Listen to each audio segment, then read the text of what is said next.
Welcome into this episode of Coach's Corner. Jordan Woodruff with you, and great to have you along. And before we get started today, I do want to mention something near and dear to a lot of people here in Ponca City, and of course with Ponca City Schools. Heard earlier this week the passing away of Coach Fry, Robert Fry, and meant a lot to this community. A guy that I got to know when I first started calling games here in Ponca. He will be dearly missed, and not a person that cared more about Ponca City Schools and athletics than that man. And of course, in lieu of flowers, they're asking for a donation to go to a scholarship fund to help out here with Ponca City Public Schools. So wanted to get that out there before we get started, as we're thinking about all the people that he touched in his life, and as well as all the family and close friends of his and all the community as well, as they mourn the loss of Coach Fry. So with that, we're going to now turn our attention to our Coach's Corner with Coach Stephen Moore with wrestling. And Coach, we're going to start it off talking a little bit about what we saw this year in your first year. What'd you think? I know you always want to get more qualified. You always want to go a little bit deeper, but you get too qualified. They get past the wrestle-in, so they got to wrestle that extra time. And you know what? I think two promising guys, too.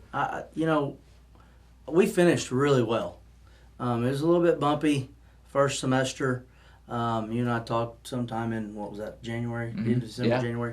It was a little rough at that time. But, we're wrestling the best guys in the country, not even in the state. Right. Edmond North's got nationally ranked guys. Stillwater's got nationally ranked guys. Even Blackwell with golf. Yeah. I mean, he's a nationally ranked guy. So we weren't just wrestling state guys. We're wrestling nationally. No, these are guys that you're going to be watching in a couple of years that are going to be at the national championships that we're going to have starting up here in a couple of weeks. Correct. And so it was pretty rough that first half of the season, but as time went on, we just stayed true to the process and just kept doing what we can do and trying to get a little better every day. And by the end of the season, we came out okay. And we got some younger guys. We're still really young. Our freshman class is humongous. We got a few sophomores, but freshmen in 7th grade, they make up the biggest chunk of our team. So we're just going to keep working and keep moving forward and keep our foot on the gas. Yeah, and talk about those state qualifiers and what you saw from them. Like I said, you're wrestling. It's not like you're just wrestling the best once you get to state. You've wrestled them before you got to state. Yeah, so Ethan Papan, we'll start with him, 132. He had a knee surgery back in December. His first competition back was district duels January 23rd. And a month later, he's having to compete to go to the state tournament. I think he had 12 matches or so, give or take a match or two there. So for him to come out of a surgery like that and be able to go compete at that level speaks volumes. Yeah. He wanted it really, really bad. He spent his whole life, and I think he's had some ups and downs in his career for injuries, and I think he's had 3 knee surgeries on one knee. Yeah. That's kind of unheard of. When you're 16, 17 years what I'm old, saying. right? That's kind of unheard of at this level. So had some bad luck, but came out strong. Beat a couple of kids beat the Pope kid that's he was ranked 4th in the state, I think, or 5th. Wrestled really well. Lance, we didn't get him until mid-November into November because of football.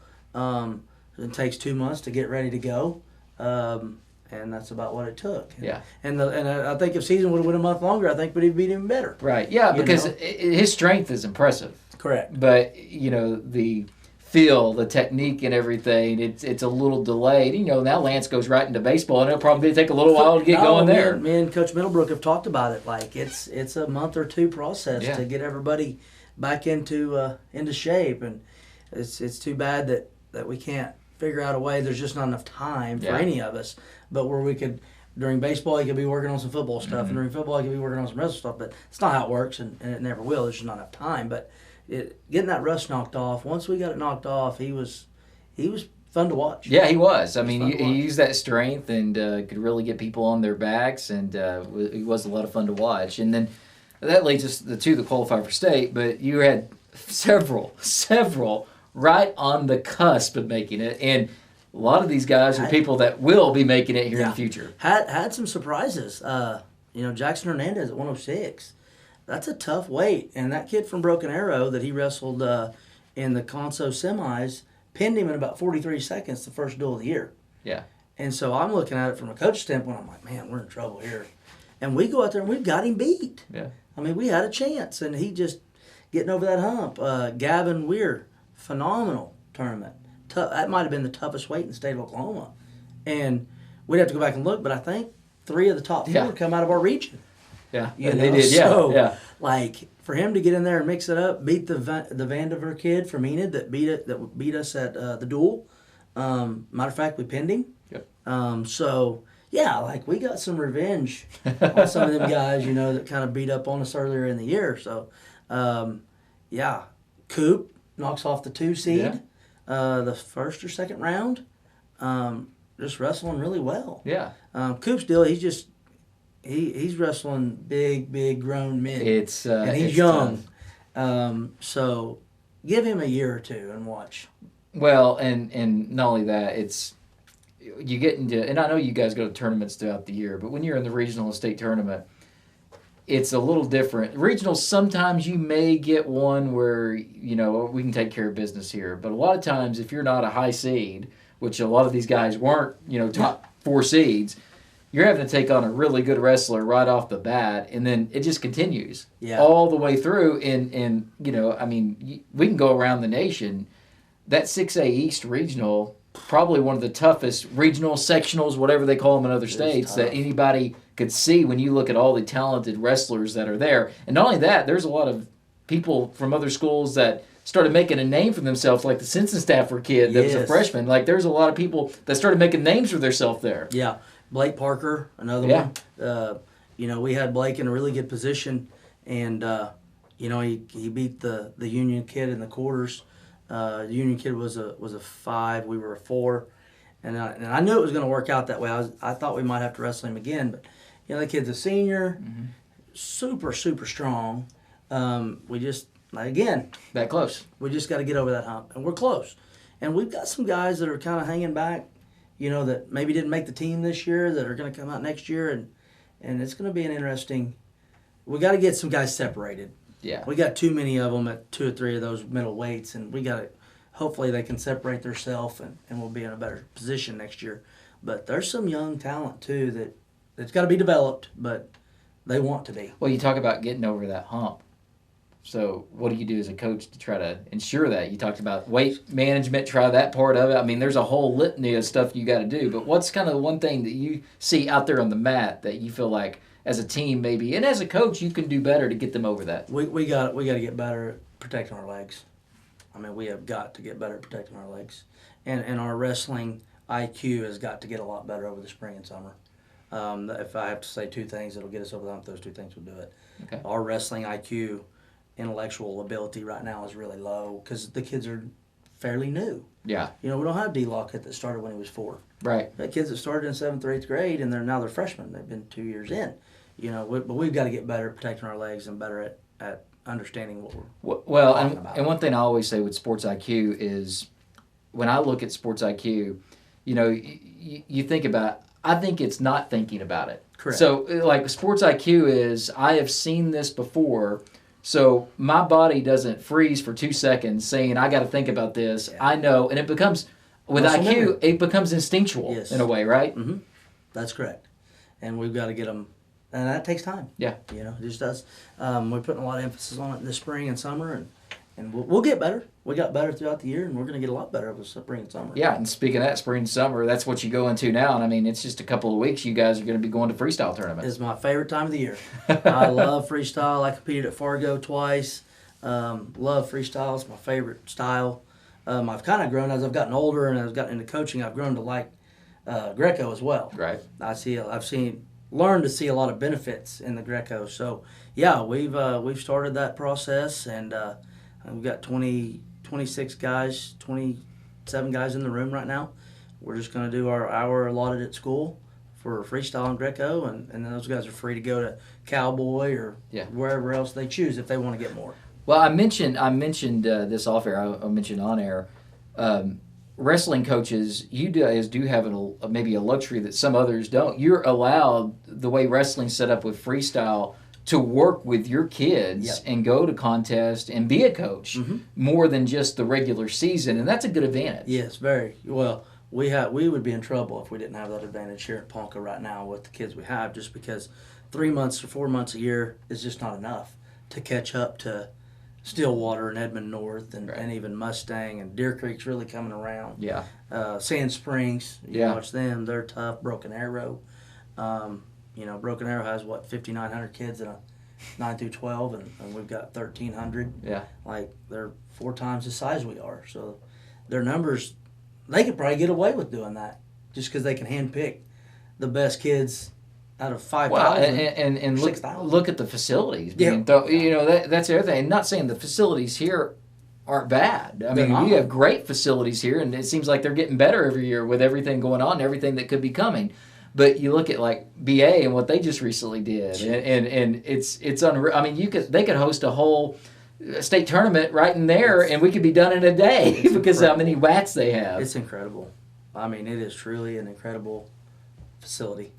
16 practice mats. Yeah. And they can roll up doors and run 16 mat long.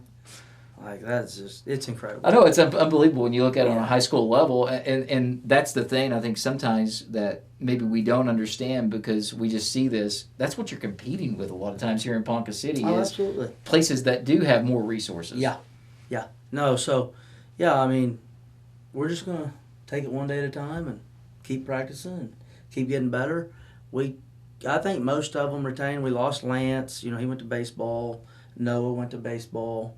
Had a few go to track. And there'll be some of those. They know what they're doing, though. And like you said, they got to knock off rust when they come back in. But they're going to go to the weight room knowing that they're working for more than just one sport. Yeah.